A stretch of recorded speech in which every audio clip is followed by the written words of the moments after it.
કેન્દ્રીય મંત્રી મનસુખ માંડવિયાએ જૂનાગઢ જિલ્લાના ગેડ પંથકમાં વર્ષોથી ચાલી આવતી વરસાદી પાણી ભરાવાની ગંભીર સમસ્યાને કાયમી રીતે હલ કરવા માટે પ્રવાસ કર્યો હતો।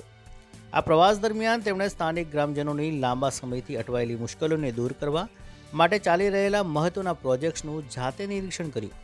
અધિકારીઓને કડક સૂચનાઓ આપી મંત્રીએ ખાસ કરીને મેખડી પુલરામા ગામોમાં સાંભલી નદીને ઊંડી કરવાની કામગીરીનું સ્થળ પર જઈને મૂલ્યાંકન કર્યું। તેમણે સ્પષ્ટપણે જણાવ્યું કે કામની ગુણવત્તા લોકોની આકાંક્ષા મુજબ જળવાઈ રહે અને નિશ્ચિત સમય મર્યાદામાં તે પૂર્ણ થાય તે અનિવાર્ય છે। આ ઉપરાંત તેમણે અધિકારીઓ સાથે જ નહીં પરંતુ સ્થાનિક ગ્રામજનો અને આગેવાનો સાથે પણ સીધો સંવાદ સાધીને પરિસ્થિતિનો તાગ મેળવ્યો, જેથી વિસ્તારમાં નવો ઉત્સાહ જોવા મળ્યો।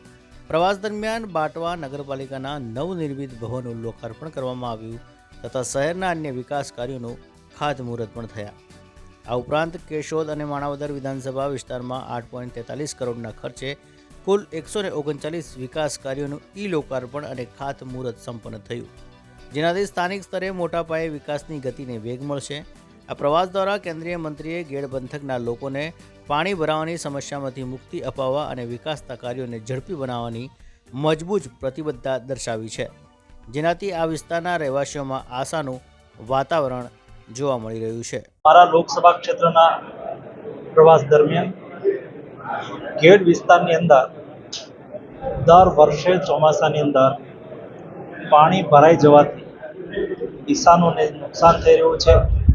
એના ઉકેલ માટે રાજ્ય સરકારે 1180 કરોડ રૂપિયા મંજૂર કરી ગેડ પંથકની કાયમી સમસ્યાનો ઉકેલ કરવા માટે ભગીરથ કાર્ય હાથ ધર્યું છે। આ કામની મેં આજે સમીક્ષા કરી છે। કેટલાક ચાલુ કામોની મેં પ્રત્યક્ષ મુલાકાત લીધી છે। ઉચ્ચ અધિકારીઓ સાથે રિવ્યુ પણ કર્યો છે। આગામી દિવસોની અંદર તબક્કાવાર ગેડ પંથકને નદીઓની ઊંડા ઉતારવાના કામોને હાથ ધરવામાં આવશે।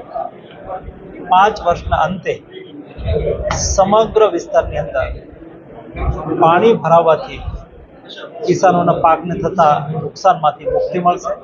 આ કામ માટે હું રાજ્યના મુખ્યમંત્રી આદરણીય ભૂપેન્દ્રભાઈને અભિનંદન પાઠવું છું।